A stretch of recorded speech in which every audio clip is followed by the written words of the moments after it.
Mari kita membaca Mazmur 133 bersama-sama. Mazmur 133 dengan suara serentak ya.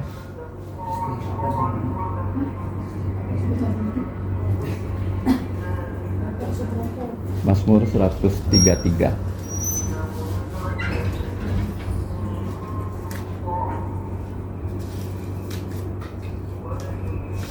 Kalau sudah terbuka Alkitabnya, kita baca dengan serentak. 1, 2, 3. Nyanyian Ziarah Daud. Sungguh alangkah baiknya dan indahnya apabila saudara-saudara diam bersama dengan rukun, seperti minyak yang baik di atas kepala meleleh ke janggut, yang meleleh ke janggut Harun dan ke leher jubahnya, seperti embun gunung Hermon yang turun ke atas gunung-gunung Sion. Sebab kesanalah Tuhan memerintahkan berkat kehidupan untuk selama-lamanya. Amin. Mari kita berdoa. Bapa kami di surga, pada pagi menjelang siang ini kami datang dengan mengucap syukur karena Tuhan Yesus sudah menjadi juru selamat kami. Kami juga mengucap syukur Engkau memimpin kami selama sepekan dalam pelayanan kami masing-masing, khususnya para rekan-rekan guru yang sudah berjuang di sekolah, baik di TK maupun di SD. Kami percaya Bapa, Engkau yang menolong mereka dalam pelayanan mereka pada minggu ini. Kami saat ini mau bersekutu dan kami serahkan waktu ini ke dalam pimpinan-Mu. Ya Bapa, kami orang berdosa, mohon Engkau mengampuni dosa kami dengan darah Yesus, hapus pelanggaran kami. Dalam nama Tuhan Yesus kami mengucap syukur dan berdoa. Amin. Nah, Mazmur ini saya bacakan kepada kita semua dan kita sudah baca bersama-sama karena Mazmur inilah yang menjadi khotbah ya dari pendeta Jeffrey Koo di sidang sinode. Jadi beliau mengatakan ya, ini adalah Mazmur yang dikatakan Mazmur ziarah. Kalau orang Indonesia konteks ziarah itu mengunjungi kubur ya. Pada ziarah di sini adalah arah ke Sion. Orang Yahudi diberi perintah 1 tahun harus 3 kali ya. Mereka pergi ke Yerusalem dalam 3 perayaan 3P, perayaan Paskah, perayaan ya, Pentakosta dan perayaan Pondok Daun. Jadi kenapa disebut ziarah? Kata aslinya adalah Mazmur naik gunung. Ya, naik gunung ya, atau ascend. Kenapa disebut naik gunung? Karena Mazmur ini orang-orang Israel menuju ke gunung ya di Yerusalem. Ya, di Yerusalem banyak gunung. Gunung apa saja? Gunung Zion ya, tempat Daud bertahta. Itu yang pertama ya. Ya, silakan Pak. Kemudian ada gunung apa lagi? Gunung Kalvari, tempat Yesus disalib. Ya, gunung apa lagi? Gunung Zaitun, tempat Yesus naik ke sorga. Gunung apa lagi? Gunung Moria, tempat Bait Allah didirikan. Jadi ini Mazmur naik gunung. Coba dilihat ya, dari Mazmur ya nomor 120. Coba dilihat itu, semua dengan judul yang sama, Mazmur naik gunung ya. Kata ziarah itu Mazmur naik gunung. Dari 120 sampai 134 ya, 134. Nah, jadi ini kenapa 15 Mazmur ya, menurut hemat saya adalah orang Israel kalau mereka dari tempat yang paling jauh, paling utara ya, ke Yerusalem tuh jalan kaki 15 hari. Kalau Yesus dari Nazaret jalan kaki 12 hari. Kamu bayangkan Yesus usianya baru 12 tahun tapi dia bisa jalan kaki ikut Paskah bersama Yusuf dan Maria. Ya, kalau kita baca dalam Injil Lukas. Nah, kalau kita lihat di sini, Mazmur naik gunung ini adalah Mazmur musafir. Mereka beramai-ramai ya menuju ke Yerusalem jalan kaki. Jadi di sini sungguh alangkah baiknya. Kan kata baik ini adalah orang melihat ya persekutuan kita menyenangkan. Kenapa orang mau bergabung dengan kita? Karena persekutuan kita menyenangkan. Ya, bukan hanya menyenangkan, orang yang melihat kita itu dalam persaudaraan, mereka senang. Dan bukan hanya orang senang, Tuhan yang senang. Kalau kita bagaimana? Di sini rukun, apa artinya rukun? Rukun itu kita punya pemahaman firman yang sama. Ya, itu yang kedua. Rukun di sini artinya apa? Kita setiap hal yang kita lakukan untuk memuliakan Allah. Itu inti khotbahnya. Apa itu rukun? Ya, rukun artinya kita memuliakan Allah. Kalau ada kerukunan tapi tak memuliakan Allah, itu nggak ada gunanya juga. Ya, kalau rukun tetapi tidak berdasarkan firman Tuhan, kan seperti gangster, kan mereka rukun, saling kelahi, kan. Nah, itu bukan hal yang rukun menurut pandangan Allah. Rukun di sini satu, cara ceknya apa? Apakah kita semua memuliakan Allah? Satu, ya. Yang kedua, apakah kita sama-sama bisa, ya, melaksanakan firman Tuhan? Nah, alangkah baik itu orang lihat senang dan orang mau bergabung. Itu adalah pimpinan Tuhan. Yang kedua, alangkah indah. Apa itu indah? Indah di sini itu seperti tadi, ya, kita sudah baca minyak wangi yang sangat mahal, dan kalau dipakai, ya, sangat harum, minyak wangi. Jadi orang menciumnya senang sekali. Ya, seperti minyak wanginya Maria di dalam botol alabastar, ya, yang harganya adalah 300 dinar. 300 dinar itu, 1 dinar itu upah 1 hari. Berarti kalau 300 itu upah kerja 10 bulan, itu 1 botol minyak. Kalau sekarang UMR Pontianak itu 2 juta, kan? Nah, jadi 10 bulan 20 juta minyak wangi itu loh. Jadi dipecahkan, dituangkan kepada kepala Yesus. Ingat, ya, itu minyak wangi yang dipersiapkan oleh seorang perawan untuk dia menikah. Untuk apa?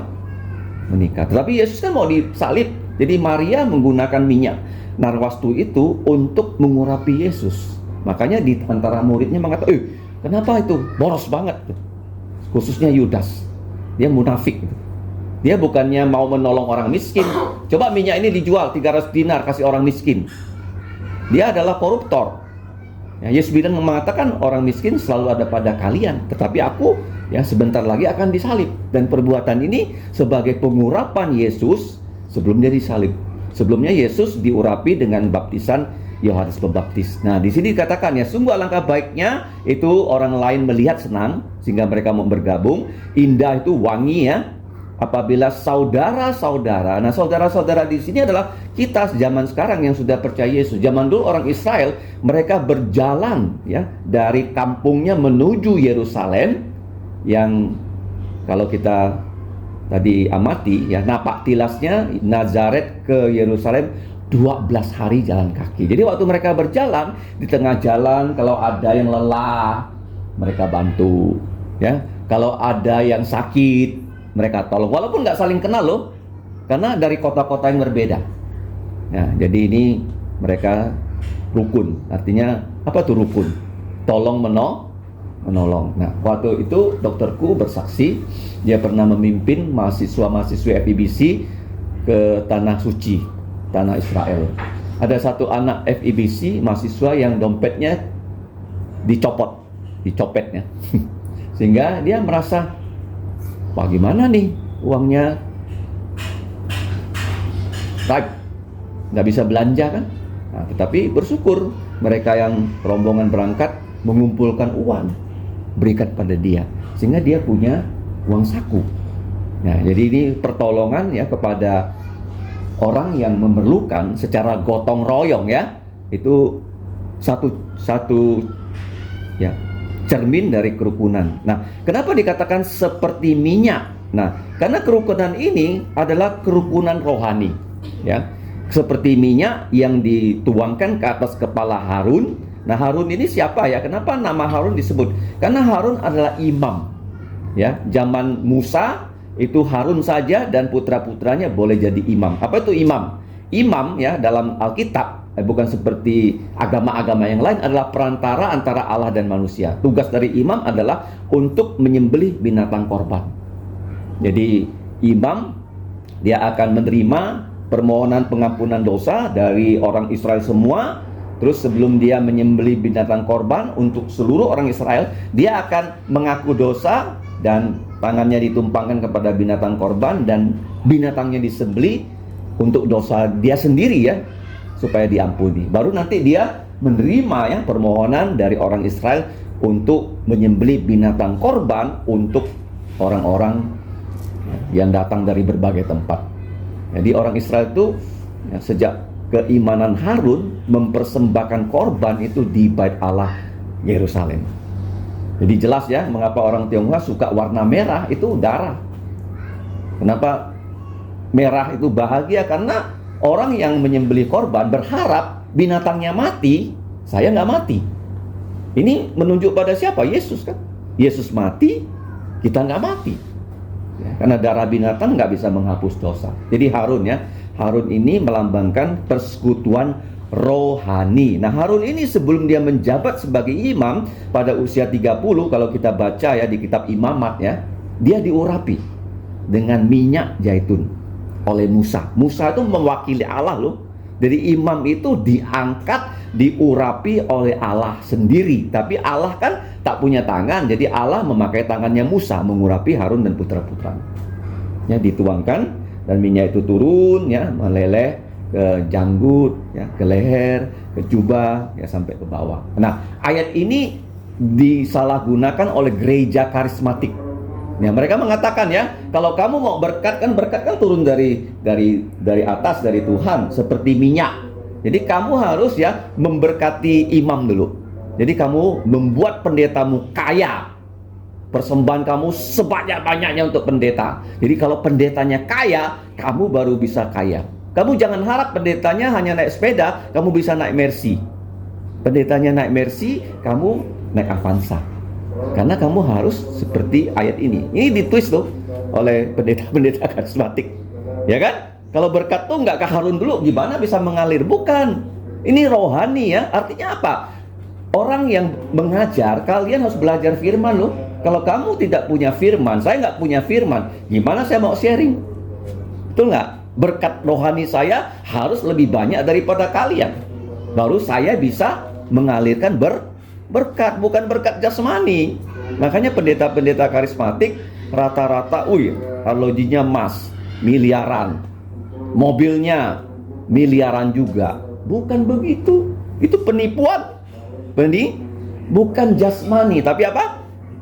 Rohani. Jadi kalau kamu jadi guru, setiap hari kamu harus punya firman. Kalau kamu nggak punya firman, datang problem di kelas, kamu stres. Kamu apa? Stres lah pastilah. Tapi kalau kamu punya firman, masalah apapun ya, kamu bisa dihiburkan oleh firman. Ingat ya, ingat baik-baik ya. Ini, jadi ini berkat apa? Berkat rohani. Jadi guru jangan lupa ya, sebelum datang mengajar, baca Alkitab, berdoa. Ya, kalau bisa hafalkan firman Tuhan. Hafalkan apa? Firman Tuhan. Sebagai guru, kamu memberkati anak-anak bukan hanya dengan ilmu, tapi dengan berkat-berkat rohani yang diturunkan ya ke atas kepala Harun, ke janggutnya ya, kemudian leher, janggut ya, kemudian kamu lihat ya ke jubah. Nah, ada lagi, bukan hanya Harun menjadi simbol di sini yang diangkat sendiri oleh Allah, seperti embun dari Gunung Hermon. Nah, Gunung Hermon itu gunung paling tinggi di Israel. Di atas Gunung Hermon itu ada salju abadi. Ya, salju abadi. Nah, orang Asia paling senang kalau bisa lihat salju ya. Dulu waktu saya dengan istri ke Inggris ya, bulan musim dingin, hanya sedikit melihat salju karena belum turun salju. Tetapi ada tempat tertentu yang ada salju abadinya. Ya, seperti di Swiss ya, ada tempat tertentu ya. Bulan apapun kita datang, saljunya selalu ada di situ. Yang salju abadi. Nah, kalian pernah saya jelaskan ya, salju dengan es ya, kalau dilihat di mikroskop itu berbeda. Ya. Ya, kita punya es dilihat di mikroskop dengan salju beda sekali. Nah, salju ini di Gunung Hermon yang paling tinggi itu mengalir, dirancang oleh Allah, saljunya meleleh ya, keluar air, ditampung di Danau Galilea yang besar, dari Danau Galilea keluar ke Sungai Yordan. Ya. Jadi Kemudian embunnya juga ya dari Gunung Hermon turun ya ke Bukit Sion. Sehingga pertanian di Israel itu menjadi pertanian yang terbaik di dunia. Di dunia loh. Produk-produk Israel semangka terbaik, jeruk paling manis, kurma. Ya, jadi Israel itu pertaniannya begitu bagus. Nah, kalau sekarang mereka dengan dukungan teknologi lebih hebat lagi. Jadi mereka kalau bertani itu pakai karpet begini. Jadi tanahnya ditanam, airnya disiram, airnya pun didaur ulang, dipakai lagi. Ya kan? Nggak boros. Sehingga produk pertanian itu begitu baik sekarang di zaman Israel. Karena didukung oleh topografi yang Tuhan berikan pada mereka. Ada Gunung Hermon di utara, ada Bukit Sion di selatan. Jadi embun itu selalu ya mengalir seperti itu. Nah, kamu lihat di sini ada disebut berkat. Nah, berkat untuk tanah perjanjian itu betul-betul berkat jasmani juga. Kenapa berkat jasmani? Karena dari Israel itu disebut tanah yang berlimpah susu. Susu itu artinya peternakannya bagus, baru ada susu kan. Nah, kemudian madu. Kenapa madu? Karena pertaniannya kan berbuah. Ya, kalau ada madu berarti ada penyerbukan, jadi ada buahnya. Jadi Tuhan di sini bukan hanya memberikan kita berkat rohani, tapi juga ada berkat jasmani. Ingat ya, kalau kamu sungguh-sungguh melayani Tuhan, ya, kamu akan diberkati secara rohani dan juga jasmani. Nah, kenapa begitu? Kalau kamu baca kesaksian Raja Daud, dia mengatakan saya jadi raja, saya sudah tua. Dia mengatakan saya tidak pernah melihat orang-orang yang percaya Tuhan, anak-anaknya meminta-minta roti. Ingat ya. Jadi penting ya, kalau kita sungguh-sungguh percaya Yesus, Tuhan bukan lindungi kita secara rohani dari ya tangan jahat iblis ya, tapi dia juga memberikan kita berkat-berkat jasmani. Ya, berkat jasmani untuk kita gunakan supaya bisa bagaimana? Mengajar firman dan memberitakan Injil. Ya seperti sekarang ini kan berkat jasmani. Ya, ada PKK, ada gerejanya, ada aulanya, ada dapurnya, ada asramanya, ada kelas-kelasnya, ada kantornya. Itu berkat ya, jasmani. Tapi yang lebih penting daripada berkat jasmani adalah berkat rohani. Jadi dua hal yang perlu kita ingat dari Mazmur yang pendek ini, yaitu bagaimana kita bisa rukun, bagaimana kita bisa baik, bagaimana kita bisa indah. Ada dua hal. Yang pertama, tesnya adalah kita harus memuliakan Tuhan. Memuliakan Tuhan ya. Yang kedua, bagaimana cara memuliakan Tuhan? Itu melalui firman-Nya. Jadi kalau kita memuliakan Tuhan melalui firman-Nya, maka kita mendapatkan di sini ya, kerukunan ya, bukan hanya kita dengan Tuhan hubungannya baik, kita dengan rekan-rekan kerja juga baik ya, sehingga kita bersyukur ya untuk Mazmur Jiarah ini yang bukan mengunjungi kubur tapi menuju ke Yerusalem, karena setiap kita nanti akan tinggal di Yerusalem baru. Kalau kita baca kitab Wahyu pasal-pasal terakhir ya, dan di situ kita sama-sama dengan Tuhan Yesus selama-lamanya, dengan tubuh yang mulia ya, yang tidak ada lagi problem satu titik pun di Yerusalem baru. Tapi selama di bumi problem itu selalu datang ya, tanpa kita prediksi. Nggak ada orang bisa prediksi problemnya. Prediksi COVID kapan terjadi, kapan gunung meletus, gak ada. Tapi Tuhan izinkan problem datang. Kenapa? Karena supaya kita lebih bersandar kepada Tuhan ya. Seperti dalam pelayanan sekolah ya, kalau problem-problem yang ada jangan membuat ya kita tata arang ya, tapi kita harus lebih dekat dengan Tuhan. Dan jangan lupa intinya ya, berkat rohani harus melimpah pada kita. Baru berkat rohani itu bisa kita bagi-bagikan ya kepada anak-anak didik kita ya, sehingga Mazmur ini menjadi Mazmur yang kita selalu ingat ya, karena Mazmur ini pendek dan tidak ada salahnya kalau kita mencoba menghafalnya ya, sungguh alangkah indahnya.